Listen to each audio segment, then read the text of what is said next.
Hello everyone, how's it going? So the latest episode for The Boys is here.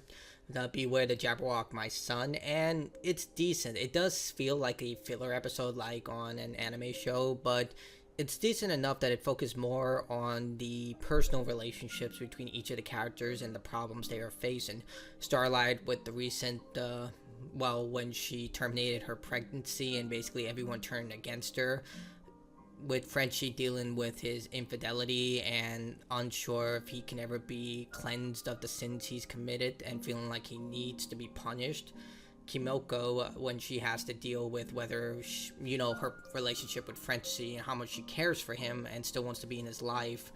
And it just goes on and on. Butcher, Victoria, Huey. Like, if the Huey arc is really, really dark with him, his mom, and his father. I won't spoil as much as I can, but let's just say it really highlights why Huey's father why he gave power of eternity, and it makes total sense in regard. And also him and his mother reunite and kind of fix their issues about everything that's going on. But it's a really, really dark situation with Huey's dad and how they try and fix everything that's going on. Victoria and Stan Edgar makes a return, and you can see that Stan and Victoria's relationship is definitely full and center here. You get more of how they were as a family, how he views her, and how they actually do care for one another. And we also learn a little more about Victoria's background, her life, and everything. But we get a more human side to all the characters, especially with the whole situation dealing with Butcher. We see Butcher, well, he's coming to terms with what's happening to him, but at the same time, the fear is starting to mount with everything that's transpiring. And of course, Homelander definitely still takes the cake when it comes to the show. I feel like Anthony Starr is really the one who's just carrying the show on his back. And they're doing like an MCU movie-a-thon where they're showing the entire like future films that are coming out. But it also highlights how the superheroes are starting to take over. How the humans that basically keep them around a rope around their neck is starting to lose control in a way that's a lot more profoundly put. It's showing that the Deep is becoming more aggressive. A-Train is starting to become uncertain about everything that's transpiring, but especially Homelander and Ryan. After the previous episode where Homelander essentially abandoned his past, tries to move past it, and basically murdered everything involved with that, you can see that he's taking a different approach with Ryan. He's using empathy and relatability above everything else, and it still runs parallel to what he stated in the previous episode of how he's going to raise his son to not see himself as human. And you definitely see that Ryan still has some qualities of his mother and his mother's empathy and caring for people, but Homelander has twisted that, allowing him to still be that person who wants to help and care for people, but in a way that allows him to still remain superior and strong-willed. There's a really profound scene where you see that director, he's basically a parody of J.J. Abrams, and he's basically inappropriately trying to get with a PA, and it's really disgusting behavior. And Homelander basically allows Ryan to take control of the situation in his own way, allowing him to decide how to move forward with that, because Ryan wants to help people, but at the same time it shows that Ryan has so much power over others that he is free to do whatever he wants. And that's what Homelander wants to be. He wants to be free to do whatever he wants and take over as not just only the CEO of Vought, but also as the world's champion in a way of a wrathful god, which plays into the finale.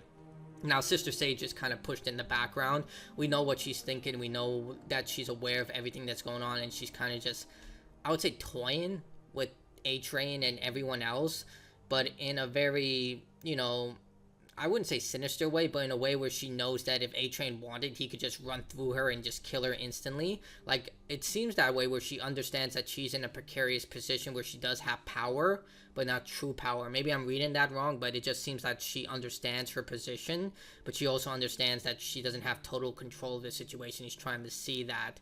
We also see that Ashley is also running a type of, like, she's having a crisis as well. She understands that she also has no power, and her power is slowly slipping in a way where people are just kind of distancing herself. They see that she's just a mock leader and she has no actual authority, but then she tries to regain some of that. She even has this really cool scene where she's feeling her hair, as we saw in the last season, where she lost a lot of her hair because of the stress. But in this situation, you can see she's starting to turn into basically Stan Edgar, where she's starting to play the field and understand how to manipulate people in her own way, but still understanding that she is in such a dire situation that she could be killed at any time. But I generally think that, like, I'm trying to keep spoilers as minimal as possible. I think I did a pretty adequate job here. You still have to watch the episode. It definitely has a lot of really graphic and cool scenes, but there's this one scene that really is just absolutely stupid, and I'm pretty sure the writers, after after they read the script, knew they wrote themselves in the corner. You'll know this scene when you see it. Like, let's just say there's a key item, and this person decides to reveal that key item despite having no reason to do so, despite the room being filled with people that should not know about this. Like, only one person I would say should know about it, and it's the person he's working for, but he shares it, and I'm just like, why? Like, why would you tell every person in that room who they are, for the item they are looking for, that you have it? Like, it's just like, and this guy's supposed to be really smart, and of course he gets the consequences of his actions. He's like, why this happened to me? What did I do? I'm like, dude, you showed this item to one of the most dangerous people in that room and didn't think this would happen. It's just like a crazy insanity like that. But definitely there are some really cool graphic scenes, and we also get a hint about what happened to Butcher when he blacked out and killed Ezekiel. Like, it's kind of screwed up, but at the same time, they're kind of hinting at what could happen. Right now, the theory is that Ryan is going to kill Homelander.